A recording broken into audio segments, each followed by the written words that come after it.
Good morning, fellow punters. The clock on the wall back at base is 9:25 on Saturday morning.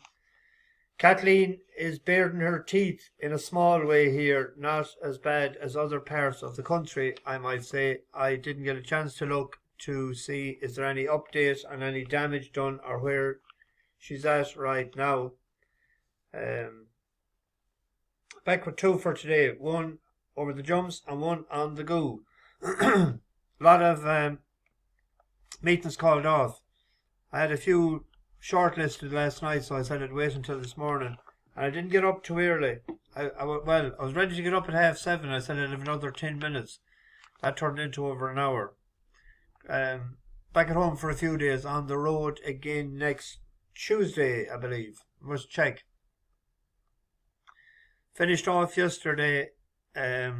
We went from Ennis to Lisdoonvarna up through the Burden to Ballyvaughan. We pulled in Ballyvaughan at the pier. Then we were talking along the road. We passed by the graveyard where a loyal long-time passenger is buried there last October, Sean Merton. And we didn't go into Galway. We got the motorway and we headed for the Hill of Tara. We wanted to see that. The woman was reading up about it, the historical importance it is to the country. So we were delighted to rub the stone of destiny. And then they had a quick petite, and I left them at the Trim Castle Hotel, and we bid farewell. And they were worried would they get out this morning, but I said there'd be no problem at all. Shout out to, well done to Paul Manton. He had a 2 out of 2 days ago. He's fairly consistent, I must say. Where is Leeds? Where is Leeds gone? Are you okay? Are you in good health? I didn't see anything the last few days. Canny is a new person on the bus, as also as James Walsh. He'd be disappointed that the Curragh is called off today. He threw a few quid in the kitty. Paul Carrigan is in Australia. He didn't say what city. I might bump into you next spring if I get there. Patrick Tyrrell. Collie McCormack.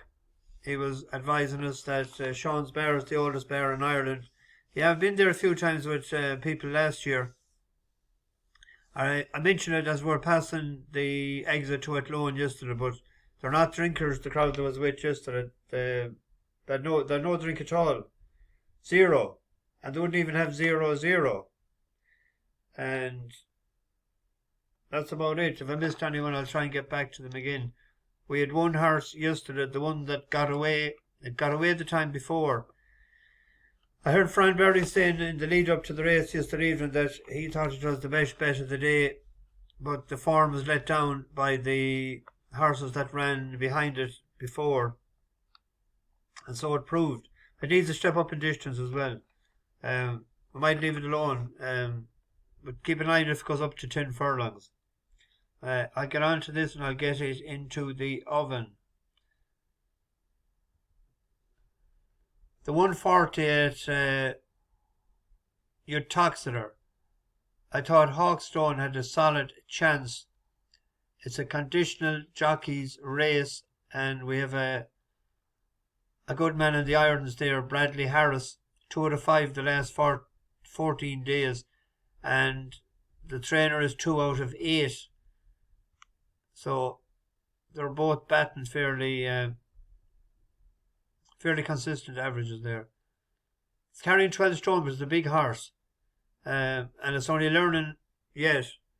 It sort of caught them 2 runs back in its first run in a handicap and off at 33-1. It was second. Went off favourite the last day.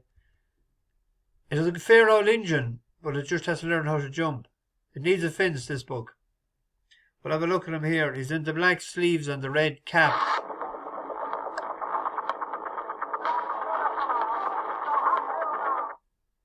Eyes behind those, and then the struggling double click As they went over 3 out, This once is again him Come here. to Pass jumped away to the right, but he's still in the firing line as they run towards the penultimate flight. Hawkstone, Queen of Steel, Mac Be Lucky, and Come to Pass on the outside, the leading quartet. Naturally High and Double Click, who's finding for pressure on the inside behind those. Shellham's effort was short-lived. Dan Savannah has dropped away. My Granny Lily is beginning to stay on as they run down towards the final flight. Come to Pass has cracked now, and it's Hawkstone being taken on by Double Click on the inside. Mac Be Lucky has every chance, along with Queen of Steel between runners over the final flight of hurdles. Hawkstone went markedly to the left. Double Click is upsides halfway up the run. Back in third is Mac Be Lucky. Queen of Steel can't quicken. It's Double Click with the advantage, running up towards the line. Double Click gets home in front. Great ride from Will Featherstone to keep him humoured. Hawkstone. If he had 2 better jumps at the last 2 hurdles, probably would have won that race. He was off 98 that day. He's 100 now, went up £2, and he went up £1 for his previous run, so he's gone up £3. But that's been nullified by the £3. Well, they're all conditional jockeys anyway. But I'll check the prices. 5 to 2, 9 to 4. There was a couple other at Uttoxeter. It's an interesting one there, but the ground is the problem. Blue Beach. There's a race in this, but it needs good ground. But and it was on St. Patrick's Day. It was down to run over heavy ground, and it was pulled out. But Harry Cobden rides it today, so I don't know if it when it was pulled out on heavy ground before, why are they letting it run today? I don't know. We tipped it up the time it ran there on the 12th of January, the time it was third to Jack's Touch. A big gamble on it that day. I think we got 3 to 1 and went off 13 to 8 favourite. That was good to soft. But the time it won in Huntington last year, it was good ground. They had a good run the last year on soft. Maybe with Harry Cobden riding, if it runs, they're probably saying, okay, yeah, it's all right for us. Wouldn't put off anyone from betting, but I'm just a bit worried when it was pulled out on heavy ground before. The 205 at Kempton is a fillies stakes, 4-year-old and upwards. Grand little race this. Simon Crisford has a horse there, Chisva, but I picked out Adelaise for Joseph O'Brien, and William Buick is in the bike.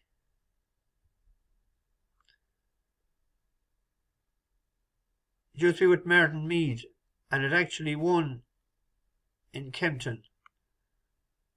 I think it needs good ground, this top of the ground. It was 5th in a handicap behind Aussie Girl last year, the day we were on Aussie Girl. But he ran it in Leopardstown there to 2nd to Fratis, went off favourite last August.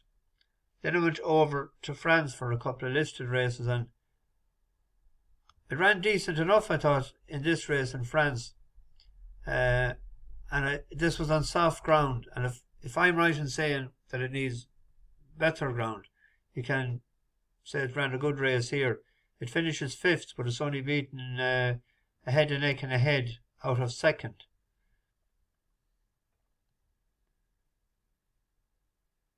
Karma Autumn Starlight. Adelaise is trying to pick up well past the 300. It's hard work up front for Miss Canty, being challenged all the time by Dancing Goddess. Then came Adelaise, followed through by Atacama. Autumn Starlight picking up, but is it too late? Also finishing Pearl Rouge from the rear, but it's Dancing Goddess out in front. Dancing Goddess will win, tied for 2nd between Miss Cantic and Autumn Starlight. Also there was Adelaise, and on the outside Pearl Rouge.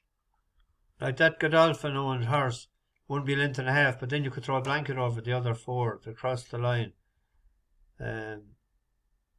It's rated 98. There's 200 rated horses in it. One is Mystic Pearl, and the other one is Chazia. But that's my pick for today. Might add one later for Chelmsford when I get a look at the card now.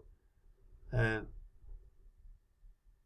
we're a 4-1 shot there, pretty all over. Manny Tears won for Ger Lyons the last time in Ireland, but it was, I think it was off 78, was it, or something? It was bought for 300,000 since.